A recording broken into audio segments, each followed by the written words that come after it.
Praise the Lord. आज आम गोटे विषय को ध्यान करबा आमे देखिबा हितोपदेश 19 4 सेठार लेखा अछि धन बहुत मित्र लाभ करे मात्र दरिद्रता अपना मित्र ठारू भिन्न करे। प्रियर लोक मैंने आमे देखुछु कि जेतेबेले पर्यंत आम पाखरे धन थाए से समय बहुत सांग गुड़िया आमको मिली थांते, किंतु जो समय आम पाखरे अर्थ न थाए से समय केही भी आम सहित सांग हेबाकू पसंद करंतिनी कि आम साहाय्य भी करंतिनी।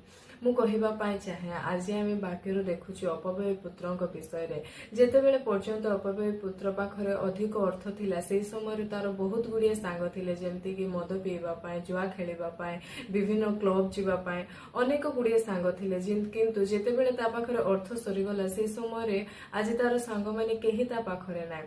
आज आमानक जीवन रे भी एही प्रकार घटना घटुची जेतेबेले आमठारे अर्थ थाए से समय अनेक लोक आमानकर मित्र हेबाकू चाहंती, किंतु जेतेबेले आमानकर दरिद्र अवस्था आसे से समय से मित्र माने आमठारे अलगा हो जाती एवं आमनको सहाय्य करबाकू भी आगको आसंतिनी।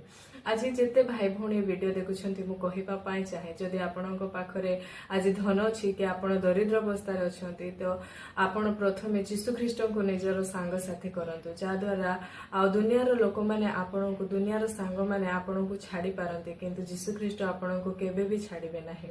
तो आपण यीशु को बंधु करंतु जा द्वारा कि से दरिद्र अवस्था रे आपणको सहाय्य करे। प्रिय लोक माने जदि आपण अपव्यय पुत्रक परि आपण फालतू सांग मानक सहित मिसिकी आ अर्थ व्यय करिबे शेषरे आपण घुसुरी मानकर साथी होइबे। जदि आपण दिन थाउ थाउ फेरिबे यीशु को निजर बंधु करिबे ताहेले जाय कि आपण स्वर्ग राज्य पाए आ प्रस्तुत होई पारिबे। Praise the Lord.